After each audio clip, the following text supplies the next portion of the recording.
Welcome to Writing the Wrong Way. This is a podcast for serious writers who want to develop their skills in artistry and stand out in a crowded industry by taking intelligent, creative risks. I'm your host, Jonathan Ball. I hold a PhD in literature. I'm the author of numerous books, and I take a very analytical approach to art making, emphasizing both efficiency and experimentation. Today I want to talk about failed projects. I think this is an important thing to do because of a variety of reasons. One is just that I talk to people sometimes and they have completed their first book. So they finally finished a book manuscript, which is a significant accomplishment. Even if the book never gets published, it's a significant accomplishment. And I think that's an important thing to understand. I think people don't understand that in a general sense, because you're always thinking, if you're serious about being a writer, you're always thinking ahead to when the thing reaches a reader, when the book is going to get published and read by people, or if you're writing screenplays, when's the screenplay going to get made into a movie and so on. And it's important to recognize that most books that are written do not get published. And most screenplays that are written are not made into movies. And there's no real shame in a project failing also, which is another thing that's important to understand. Sometimes a project just is there to teach you something. Sometimes the experience has, value in various ways. Sometimes, you're an artistic success, but maybe, I don't know, let's call it a commercial failure because you don't manage to meet your own expectation of, say, getting a thing published. But there's not necessarily a shame in that or a problem with it. And it's a normal thing. I think that's the problem that a lot of people run into. I see a lot of people write a book manuscript and they look for a publisher and they send the book out, to one or two or three, however many publishers they're going to send it out to. And then they wait. They wait and see, is it any good? Is anyone going to take it? And there's a few problems with that approach. So one is the conflation of the idea that, is it any good with, is anyone going to publish it? People publish books that are not good. People don't publish books that are good. There is, no necessary connection between whether or not the work is published and is good. Usually, a published work is good in the sense that it is of a publishable quality. But it doesn't necessarily tell you much more than that, So you should, be joyful when you do manage to publish some work. And you should understand that, you have therefore created work of a certain quality. But you can't get a big hit about it. And you also can't despair if your work isn't getting published. My first book, Ex Machina, went around to publishers for 3 years. 3 years that book went out and back, and it kept getting rejected from publisher after publisher. It was a very experimental, strange book. Ex Machina it's published now. You can go buy it. Ex Machina is a book that is almost a choose-your-own-adventure book of poetic statements and philosophical statements, all kind of cycling around the idea, the concept, the question, how have machines changed what it means to be human? So it's a very esoteric book. It's a very experimental work, structurally speaking. Immediately there's just a lot of publishers that aren't going to touch that work. So I didn't bother sending it. So right there, you don't even send it to a lot of people. You can almost consider it like auto rejections. It's not that you're not technically getting rejected but you would. So all of a sudden, I thought it would be a strength in some ways and I'd get it published faster, weirdly, because I thought, well, only certain people would be interested in it, but they will be interested in it. And I was kind of right and I was also wrong. For example, again, 3 years I got this book rejected, publisher after publisher. Every single rejection, without exception, praised the book. Didn't have a negative thing to say about the book, praised it. And one rejection, but they just were rejecting it. One rejection actually said, this is after almost 3 years at this point, the rejection actually said, we love this book. We think it's an amazing book.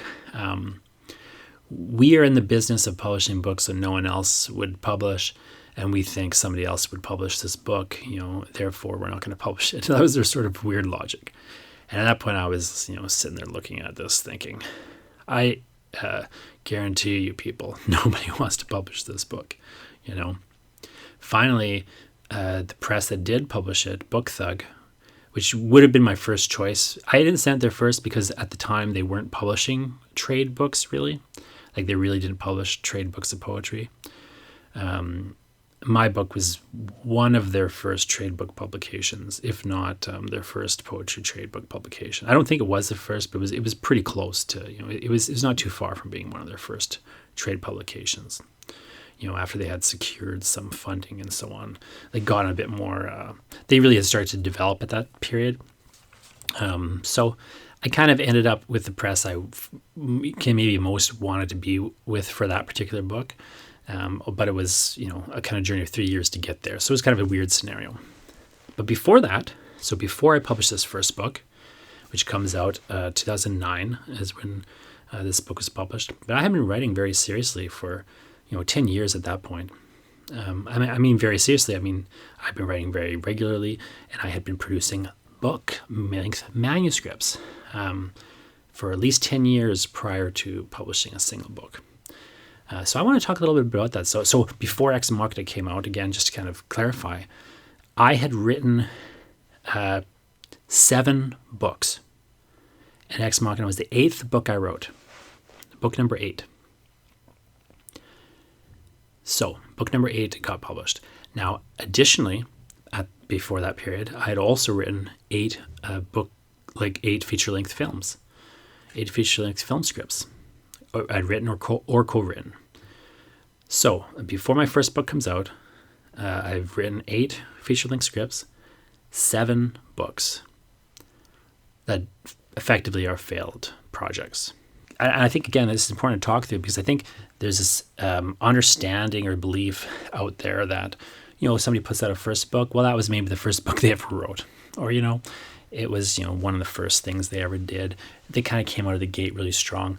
I got a lot of praise when I published, because I published two books, one after the other, that got a lot of critical attention, Ex Machina and Clockfire. Ex Machina remains my best-selling book. It's gone into another second printing, if I recall correctly. I think it's only 2 second printing. It might have been a third, but I think it's only a second.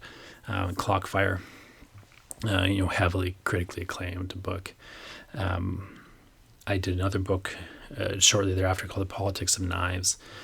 So within a span of 5 years, I ended up doing 5 books. And especially these first 2 books, I came up very quickly out of the gate. I got a lot of critical acclaim.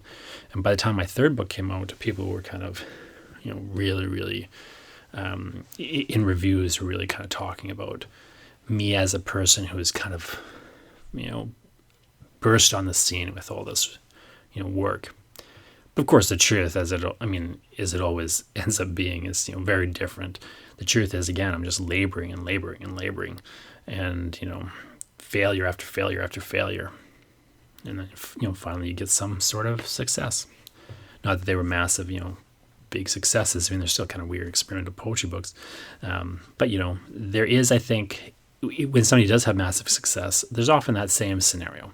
They seem like they're bursting on the scene. They seem like an overnight celebrity or whatever it is. Usually, if you dig back, there's some sort of, there's exceptions, but usually there's all sorts of failed projects that people don't just talk about that much. I find like once in a while somebody will mention in an interview, they wrote this many things or whatever.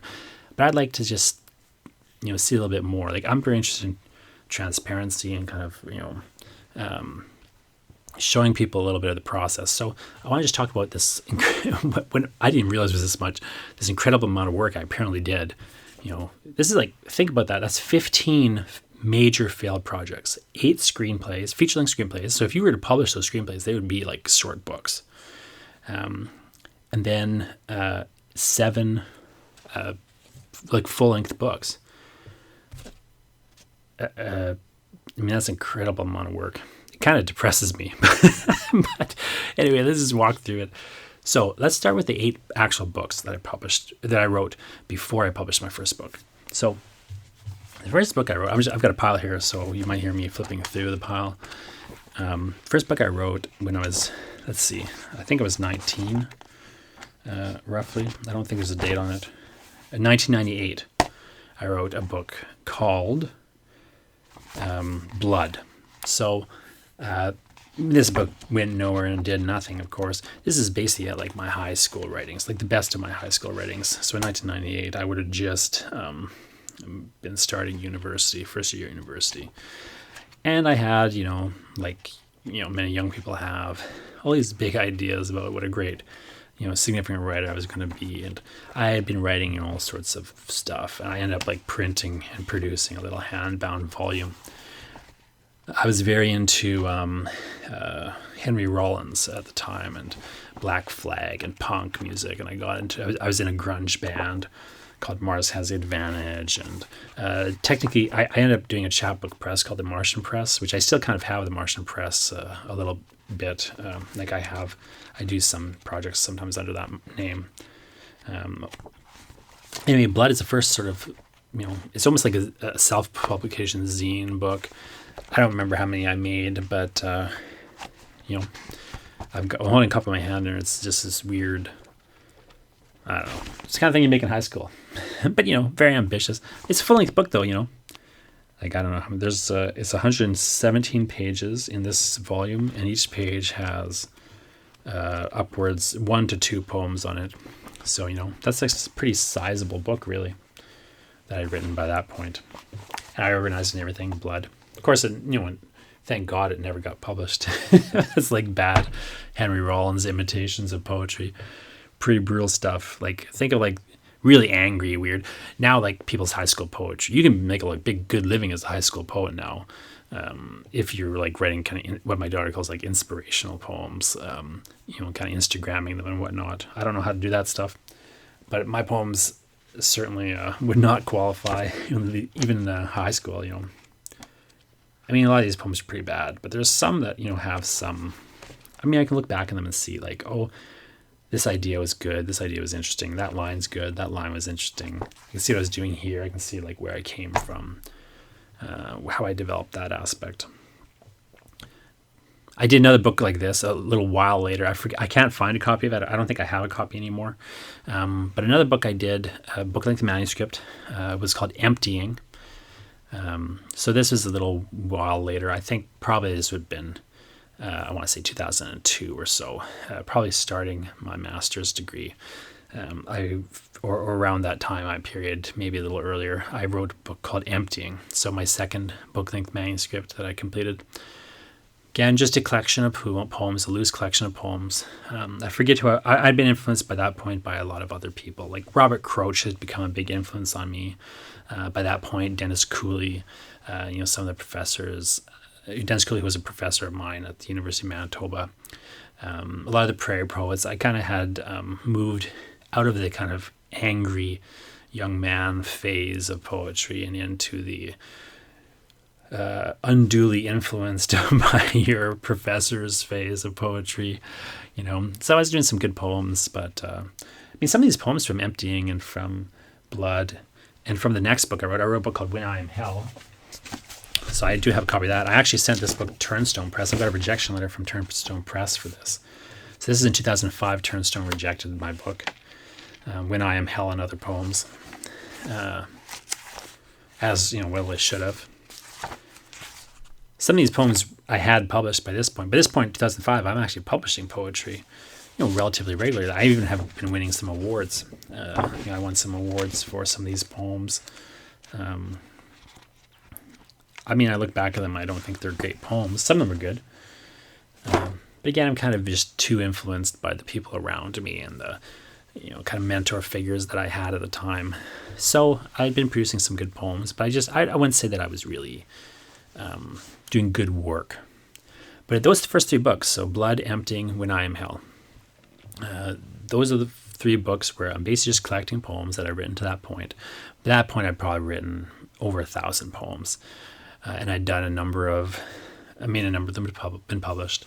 Some of these poems in rewritten versions have actually made their way into later books. So my book that's coming out at the National Gallery. There's just a few, like just a handful of the poems from these earlier books in a heavily revised form have kind of made their way into the National Gallery, because some of these are not bad poems, and also some of the ideas are really good. The difference, of course, is that Turnstone is rejecting it, but other people might have published it. If I kept sending it around, it might have been published. I don't know. I mean, I made the mistake a lot of people make with these 3 books. One of sending a book around too early. You could argue that I should have kept sending the books around. But at a certain point, I basically realized I'm not interested in these poems anymore. This doesn't really represent my interests anymore, who I see myself as a writer, who I am. They're more of a time capsule than anything, even though some of the work still is pretty good. And of course, most of it I would not consider good. Again, I hadn't really found my, for lack of a better word, my voice yet. But I had been doing work. So, 3 books in by 2005.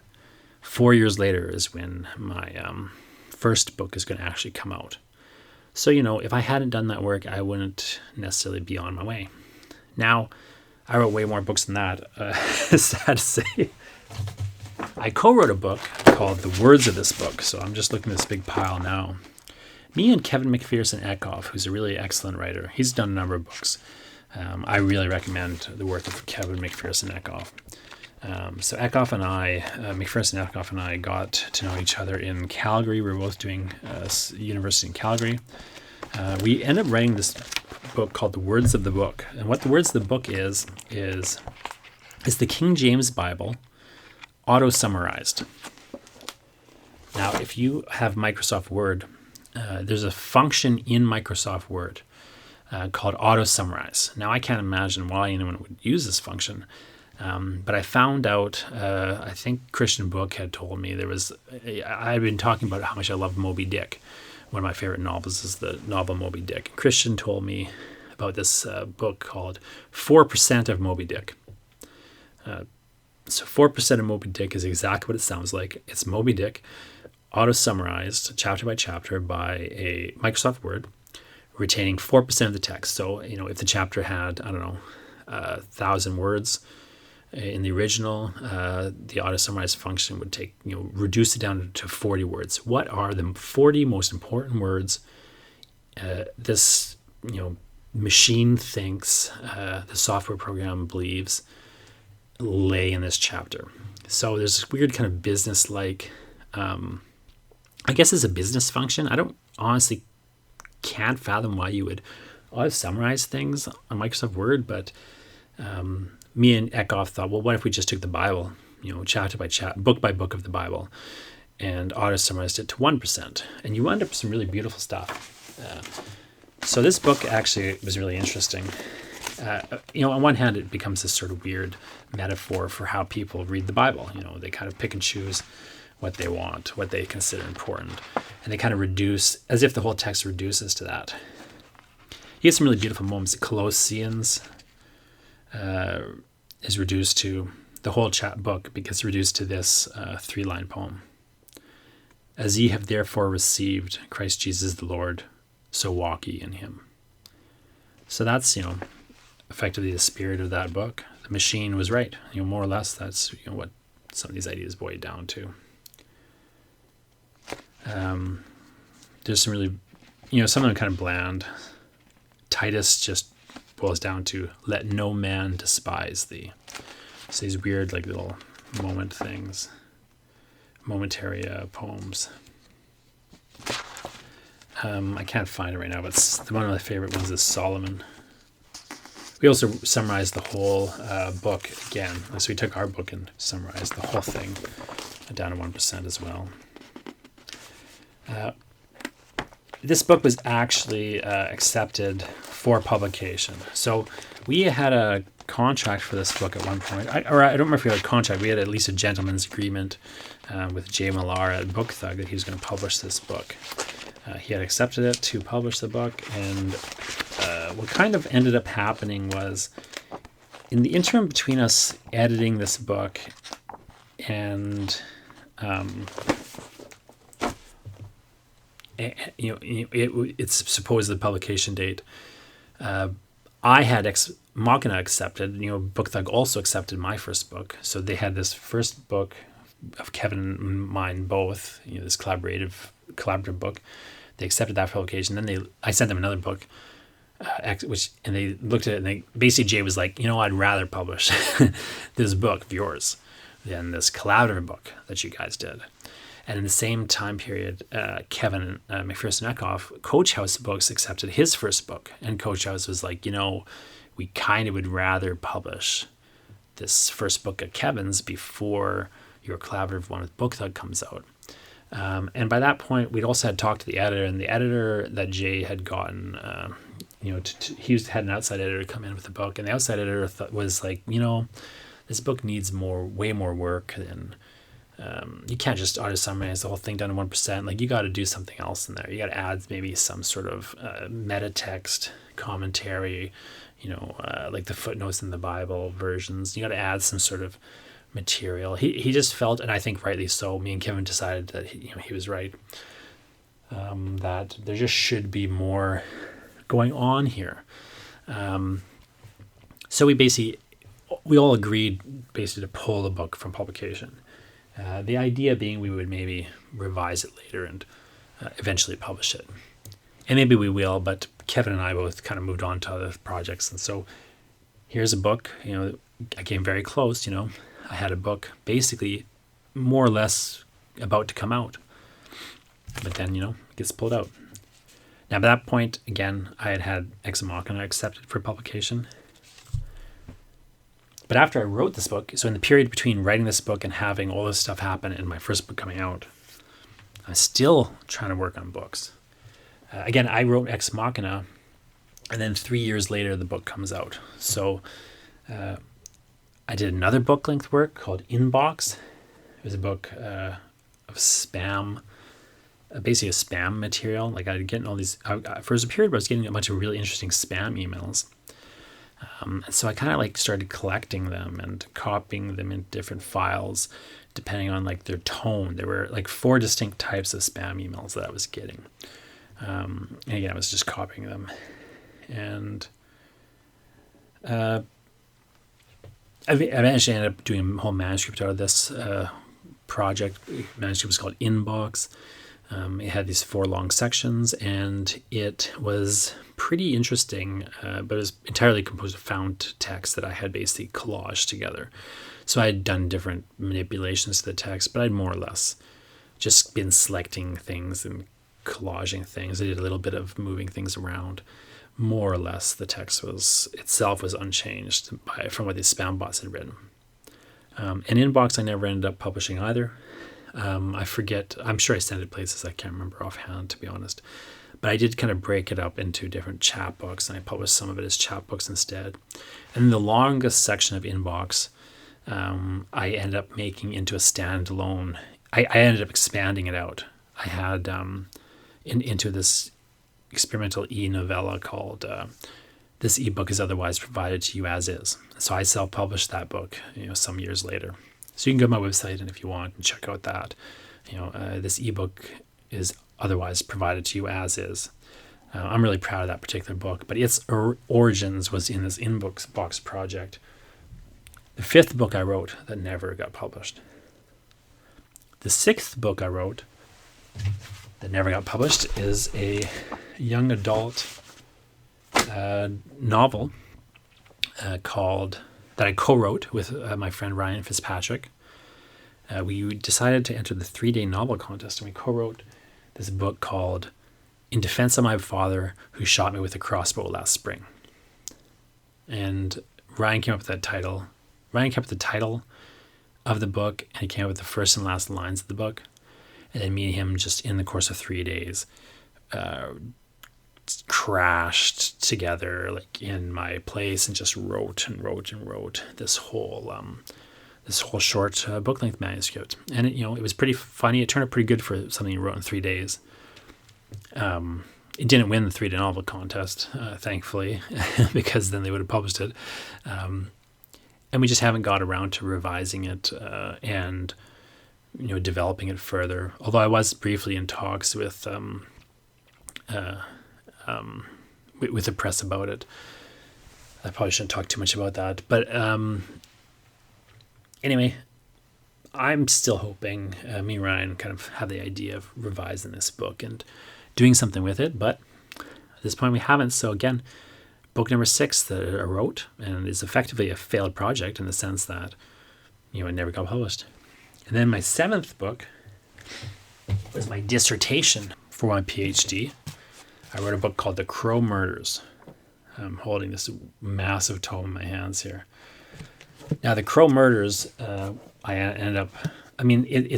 passes my dissertation. I defended it successfully. It did, it's a success in that regard. I subsequently decided on various changes I wanted to make with the project, and I ended up getting some grants to help me move towards the kind of final version or vision that I have for the book. The Crow Murders is going to not really be a print book anymore so much as a online project. So you're going to hear more about the Crow Murders as time goes on. If you want to keep updated, go to thecrowmurders.com. thecrowmurders.com. When you go there, you can sign up for my newsletter, and I can keep you updated on how The Crow Murders is going to go. But effectively, this is going to become a massive, endless online novel project. But it's still unpublished. I wouldn't consider it a failure personally, because I'm literally in process to...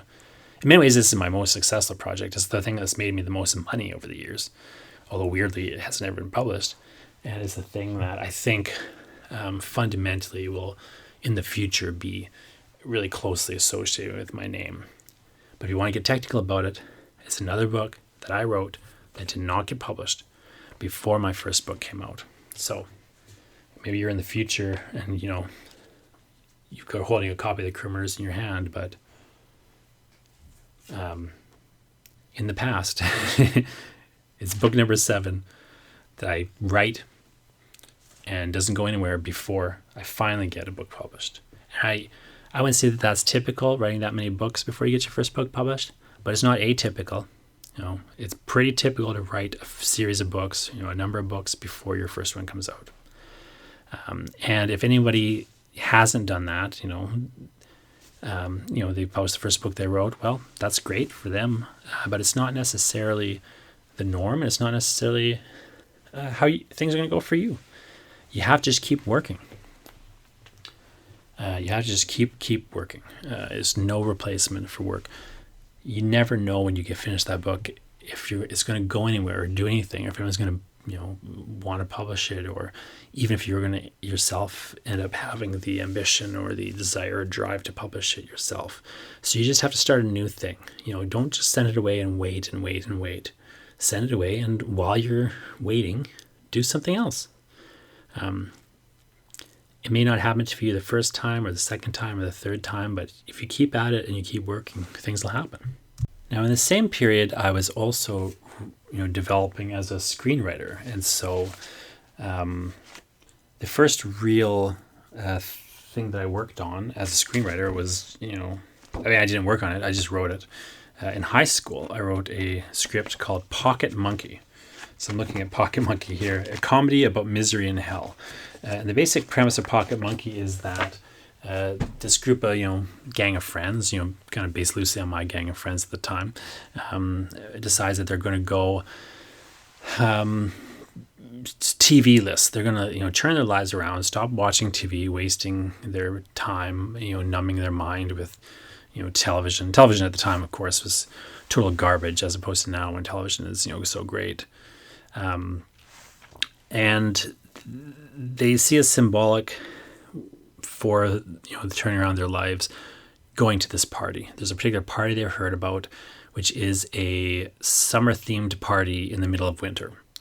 So they want to go to the summer-themed party in the middle of winter, and they make a deal with the devil, not to get them there, but the devil, is a television salesman. The devil finds out about their plan to not watch television anymore. The devil's very upset by this. He created television for a variety of reasons, but he wants to sell them a new TV. They sell their TV at the start of the film, and he comes he's like immediately tries to sell them a new TV. They make a gamble with the devil that if they make it to the end of the day without buying a TV from him, then they'll take that as evidence that they've turned their life around. They try to get to this party. Anyway, long story short, you have this sort of weird series of sketch comedy like situations, and as a kind of story develops. So I wrote this script when I was young in high school. I watched the movie Clerks, and Clerks by Kevin Smith is it hasn't held up especially well, I don't think, in the sense that I don't feel you can watch that movie now. I mean, it's still funny and everything, but I don't think you can watch it now and really understand what it was like to watch it at the time it came out. I think there are certain works of art that make an impression on you when you're young because for whatever reason, you like them, but more importantly, they make it seem possible somehow, and Clerks was a film like that for me. So, I wrote my unduly influenced by Clerks script and, Pokemon game. So I did that very young. I was probably, 16, 17 at the time. Something along those lines. It actually has some funny stuff in it. I keep meaning to rewrite it and actually make it a real script because it would be filmable. Like it's a possible film to film in the sense that, it's very minimalist. I wrote it with the idea of filming it. And although I never did actually pursue it enough to actually make it, of course, it's a very feasible script to make in a certain sense. Like you could theoretically, make that script. So, the budget would be very small. And so I keep meaning to redo it. Now, the next 4 films that I wrote, I actually co-wrote with my friend David Navratil. And we actually were hired by a guy named Joseph Novak to write a series of 4 samurai films. So he just hired us, very kind of cheaply, it was all very speculative. We just kind of took the job to get some experience writing for somebody. It was really a really interesting kind of experience. And I would say I learned more than I probably learned doing anything else. So it was really a really valuable, instructive set of scripts that we worked on. But the problem sort of course, now that we've all kind of drifted apart and disconnected, I'm not really sure what Joe is doing anymore. I've got these scripts lying around. I don't really have the right to do anything with them. And they actually turned out well enough that I would, consider doing something with them.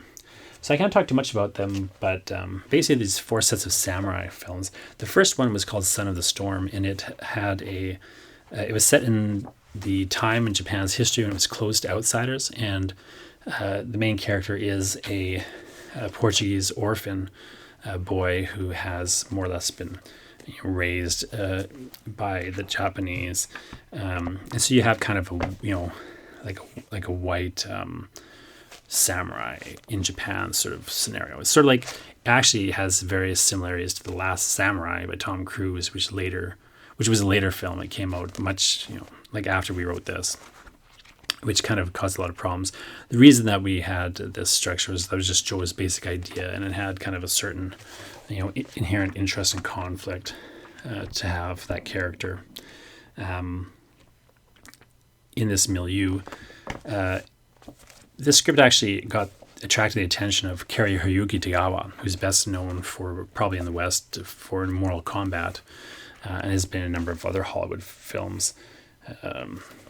Cary Hiroyuki Tagawa is a really great actor, so you look him up on IMDb if you don't know him. I'll put the link to this to his stuff in the show notes. So the show notes for this, by the way, are going to be at jonathanball.com/6.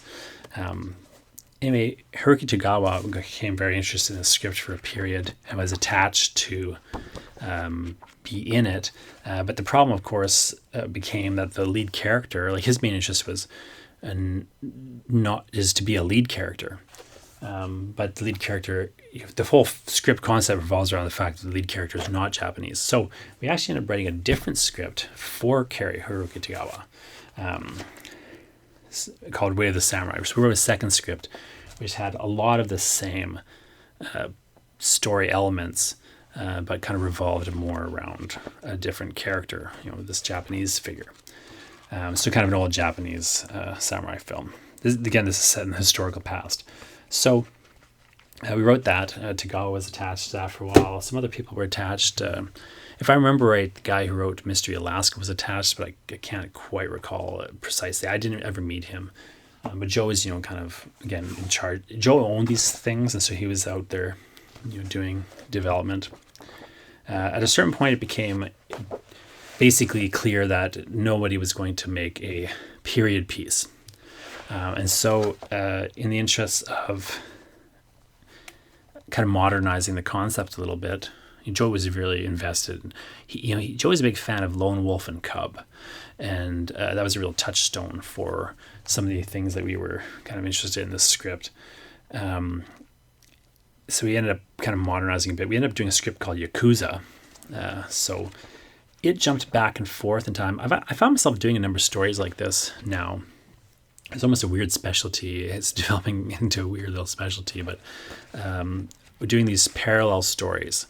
So, a story in the present and a story set in the historical past that don't have real plot connections, but kind of are mirroring each other in various ways or thematically speaking. So you have these two disconnected narratives that actually kind of mirror and connect on a thematic level. So that was what was going on with Yakuza. You had this modern day Yakuza figure and this ancient samurai figure. These two different storylines advancing at the same time. So that way Joe could have, I'm throwing the scripts in a pile over here, so that's how that noise is. That's the way that Joe could have his historical samurai stuff and also get some kind of modern Yakuza type things happening. Eventually, again, Karahiro Gutagawa was theoretically going to be in that script. Now eventually Tagawa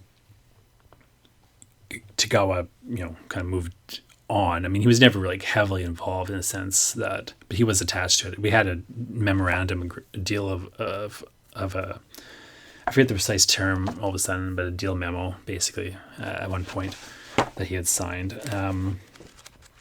But these scripts weren't getting made. So we ended up doing a fourth script finally for Joe. He had the idea again that he would, just move right out of the whole samurai thing, move way out of the historical past. Let's get modern, keep some of the same elements, but kind of move back to a sort of white guy character, if only because that way, Joe would have an easier time casting it in Winnipeg. And he had the idea at this point that he might, himself end up playing one of the characters. So we wrote a final script for Joe called Samurai on 47th, which had no actual samurai stuff happening. Just sort of this figure who had almost a weird delusion, of being a samurai. He was a very strung out figure who had been kind of destroyed by this. It has a great opening scene where this was Joe's idea, but we did a good job writing it, I think. It was Joe's idea. It might have been our idea, but there's a great opening scene where there's like a digital video camera kind of fires on, and this guy is filming his wife in a restaurant. So this is, of course, before like cell phones, right? The idea like he's filming his wife before with this new camera they've gotten. Or I guess he's with his cell phone. And I'm just looking at the script here. And he's filming her because he's going to propose to her. So he wants to get her reaction, on video. Anyway, as this is happening, in the background we see, some people in the background. Basically what ends up happening in the script is like this gang hit takes place in the restaurant. So it kind of like he captures like the sort of beginning of it in the background, but as kind of accidental casualty, his wife gets murdered on film as he's about to propose to her. So it's a bit melodramatic, but it works. It works at the start of a script. This is a weird writing tip. You can have that kind of thing would be like a bizarre coincidence, and it's kind of an over top crazy coincidence. the moment you propose to your, girlfriend, she's going to be murdered in a gangland hit by accident. It's just, there's all these levels of unlikely coincidence there. But you know what? You can get away with that at the very start. Yeah, the audience will let you get away with a bizarre, unlikely, ridiculous coincidence as long as it's at the very start of a story. If it's later in the story, the audience will rebel against it.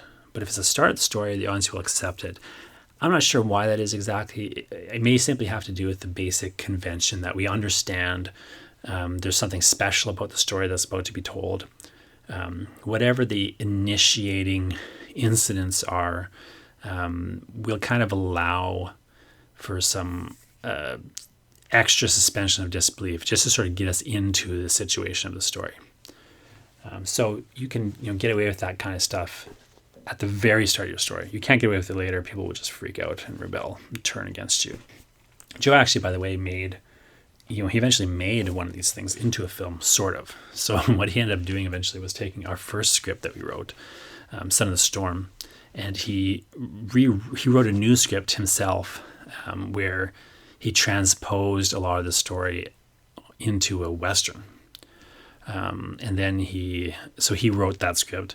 We didn't really have a lot of connection to Joe at that point. But he was still doing stuff at that time. So we have and he actually produced the film. Like he basically just funded it himself, off his credit cards or whatever. I think his total budget was like $5,000. He made a whole feature film for like $5,000. But then I don't really know what happened to it, to be perfectly honest. I ended up seeing it. I managed to actually get a chance to see it when it came out in the theater, but we never actually got copies of it. And I, keep every once in a while I try to get a hold of Joe and bug him for a copy of this film, but I haven't still not got a copy of this film that I have a weird credit on. So and again, I don't know, it never really got a release beyond that, as far as I can tell. I've never been able to find it in any way, shape, or form. The screenplay for that film is based on another screenplay for a different film that was never made. And so my credit is kind of this weird, based on the actual specific thing would be like screenplay by Joe Novak, based on a screenplay by these three guys, which was based on a story by Joe Novak. So the next script I worked, the sixth script that I wrote was The Sandman, which I wrote for my master's thesis. The Sandman is an adaptation of the E.T. Hoffman short story, The Sandman, which was famously discussed by Sigmund Freud in his essay on the uncanny. So I wrote this screenplay adaptation of this. I took this I took a class with George Tolles at the University of Manitoba. He was a really brilliant professor, and he himself is a really brilliant screenwriter. He writes and co-writes for Guy Maddin, the filmmaker Guy Maddin, and this has done amazing films. So I took a class with Joe where we took this story called The Sandman by E.T. Hoffman, which I'd never read before, though I'd heard of it. Again, I'd read this Freud essay, and I just never thought to search that story out for some reason. And I fell in love with the story. It was just amazing. And it really sparked my imagination in various ways. So I ended up writing a screenplay adaptation of it as a master's thesis with George Tolles as my supervisor. It was the first, I think it was the second screenplay that they'd ever accepted as a master's thesis. The first, it was the second or the first. I'm not sure, because there was another guy, Mark Ewell, doing one around the same time. I think, if I remember right, he finished just before I did. I think he was also working George. But The Sandman is a script that I keep meaning to return to. So it's a failed project in the sense that, again, never really went anywhere. I keep feeling like I want to return to it. I actually want to develop it into a graphic novel, or into two graphic novels. Again, it's got this kind of past-present story split structure. Looking back at the script, I don't feel it works, as that structure isn't working in this particular film, because instead of paralleling and jumping back and forth, I'm doing one then the other. But imagine you're watching Haley Joel Osment or something, or like Macaulay Culkin, some child actor in a child role. And then halfway through the movie, you jump ahead in time. It's the same character, but now it's a different actor entirely. Now Tom Cruise is, the actor. So that kind of structure is not really sustainable in a film, particularly. At least it's strange enough to in a film that is going to draw undue attention to itself as a structural element, and so it's kind of going to start diffusing the actual horror, or other things. Like, this is a horror film script, so in many ways it's more of a novel structure than a film structure. And so I feel more and more as I think about and look at this script that I still love it, and I still really want to develop this idea. But I think it worked better as a graphic novel. And actually, I was talking to Gregory Kamichik about this, who really brilliant graphic novelist himself. And he was kind of pushing me on the idea of, like, why don't you just make it 2 graphic novels, do a past one, then do kind of a sequel sort of one. And that way you get to develop each, part of the story more fully. And the more I think, initially I dismissed that idea. I was like, Greg, you don't know what you're talking about. But the more I think about it, the more I think he's right. And, that's what I'm going to have to do. So that's a project on the list of projects to do. That was a significant, so I finished that script in 2005. That was a significant moment for me because it was the first thing I'd really finished that was significant size. I'd written, like I say, 5 other scripts before this, and I'd written a series of book manuscripts by this point. But this is the first thing I really finished where I felt, oh, this is kind of like me. Like, this is maybe my voice. This is maybe how I want to sound. It's the first thing I really felt I was like hitting my stride in a certain respect. So I look back at it now, and there's some real problems with it, but there's a lot of really interesting things. And like I say, it was just a moment where I feel like I kind of figured out who I was a little bit. So even though it was a failed project, and again, I may go back to it, but I learned a lot, and that's kind of almost part of the lesson here. You have to kind of just keep doing things and finishing things, because so the structure here was I wrote 1, 2, 3. Basically, I'd written at that point 3 books, and then I'd written 5 screenplays. Then I wrote something. Then I wrote something that I actually felt maybe started to represent who I was. And I don't think that's an atypical experience. Hopefully you get there faster, but it really takes that level of time and that level of investment in your process and in your creative work to even just start. Like, that to me is like I got to the starting gate with The Sandman. I had to write those 3 books, and I had to write those 5 scripts to get to the starting gate. It just felt me somehow. I remember distinctly being, on Christmas Eve at my parents' house, coming up with this really interesting idea for the script, and I wrote it down. And it's still one of the best scenes I've ever written, I think. Now, the last script I wrote before I published a book was a script called Dirk Dirksen versus the Demons from Mars. I was in the middle of my exams. My essay exams in the PhD program.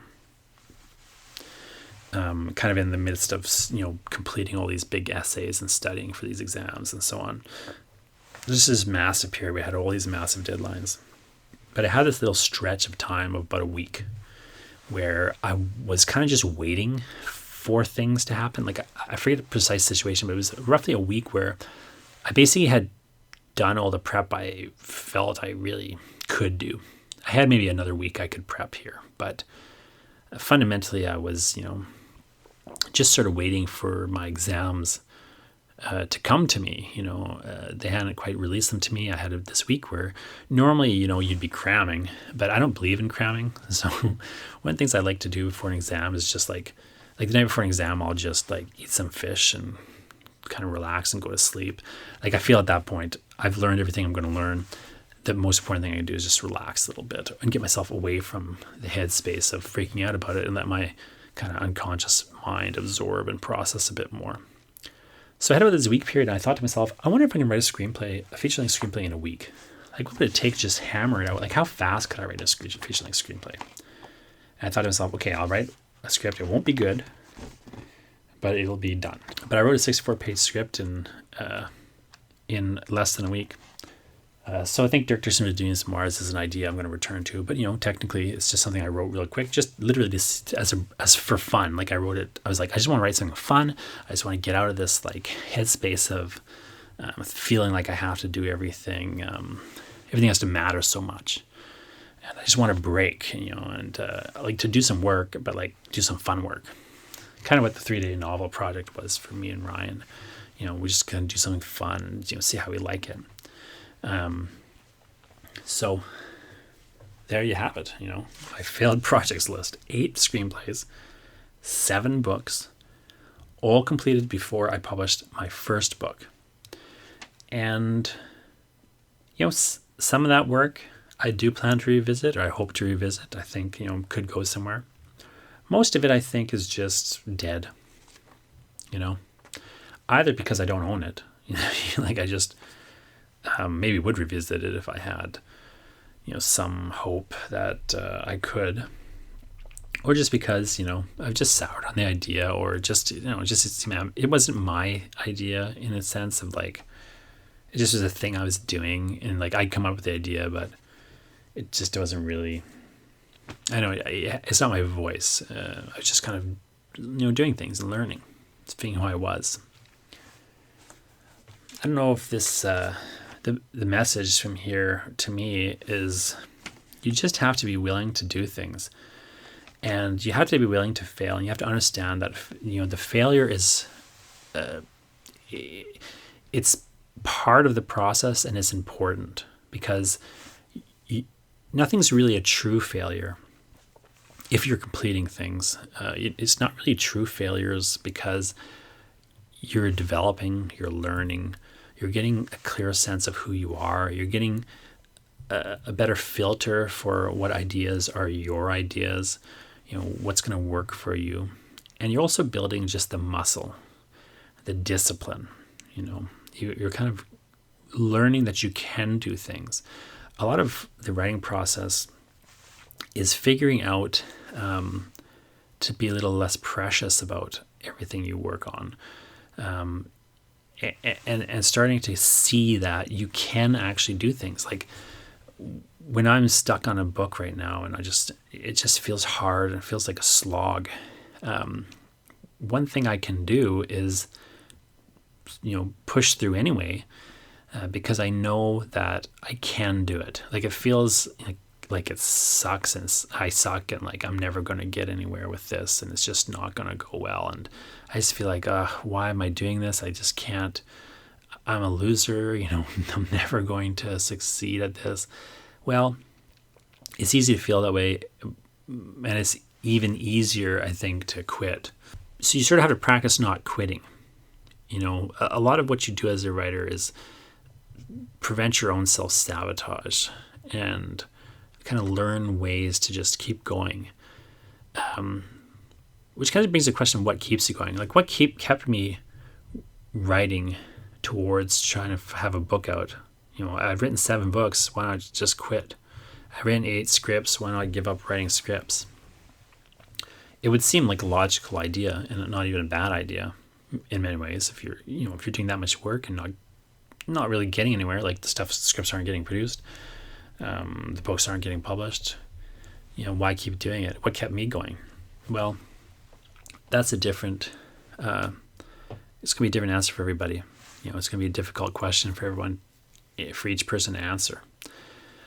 What kept me going fundamentally was just the love of the process. And I think that's something you really have to try to hang on to, because, and it can be hard when you start to get published. This is a thing that actually starts to become harder when you get published.